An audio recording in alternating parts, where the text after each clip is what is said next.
John 1:51.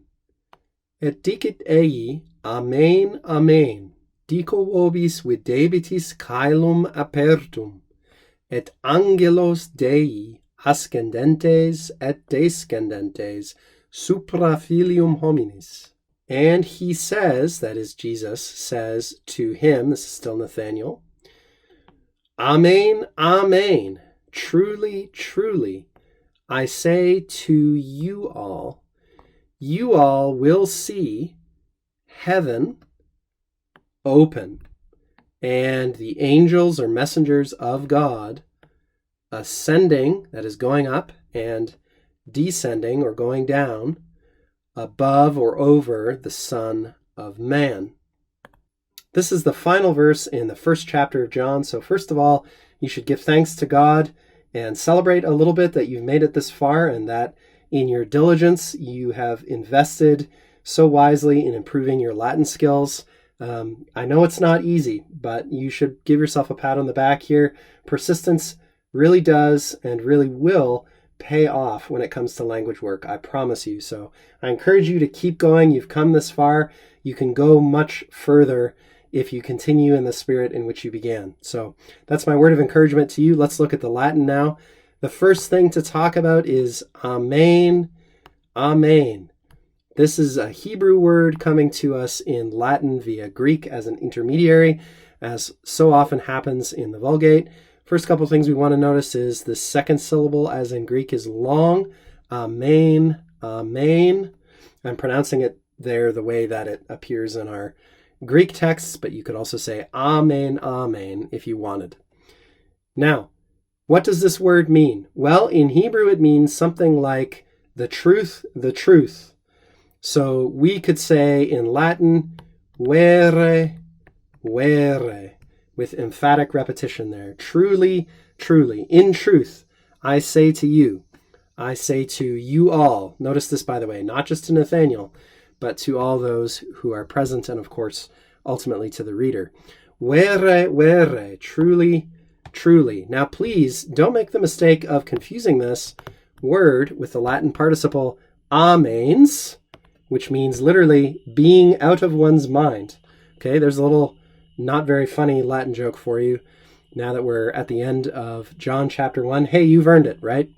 Okay, so Amen, Amen, truly, truly, dico vobis, I say to you, and this is what he says to them, videbitis. Remember in the last video we talked about our second conjugation verbs like video, videre, and how when we're trying to form the future tense, we've got this future infix here, be, which is going to tip us off. Go ahead and review those forms again if those are rusty for you.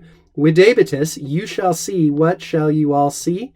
Caelum, the heavens above, right? Now, caelum can mean a bunch of different things. Depending on the context, it can just mean the sky. It can mean the heavens in the cosmological, but not spiritual sense. That is, in the physical cosmological sense, like all that is above us, not just the blue sky that we see, but all the planetary bodies and everything.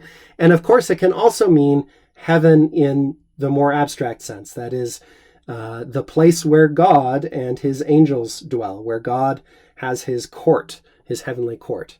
So here, heaven is described as apertum. This comes from the word aperio, aperire.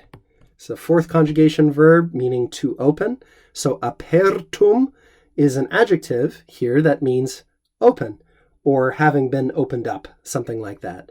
One good way to build your Latin vocabulary and your fluency, by the way, is to quiz yourself by saying, okay, let's think of the opposite word. What means the opposite from apertus? Maybe you know this word and you can think of it right away. Maybe you know it and you can't think of it, but it's buried in your memory.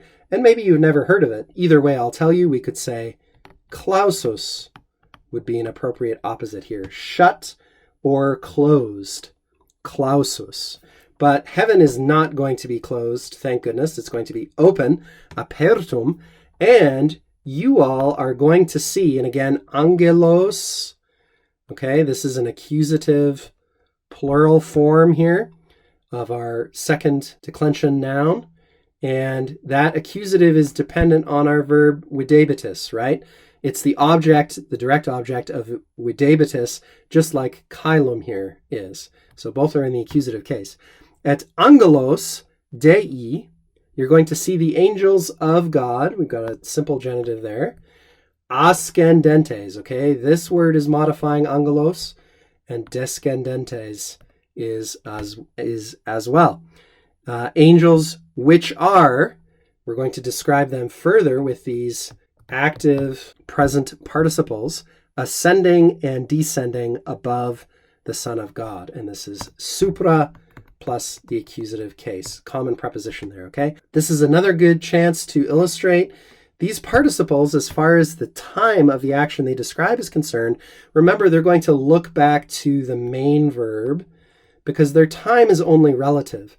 The fact that they're present participles here tells us that their action is contemporaneous with the action of the main verb. But we know the action of the main verb, because of this bitis here, is in the future. So you are going to see heaven open, and in that future time, you will see angels going up upon or above the Son of Man and going down above the Son of Man at that future time. You're going to see those things.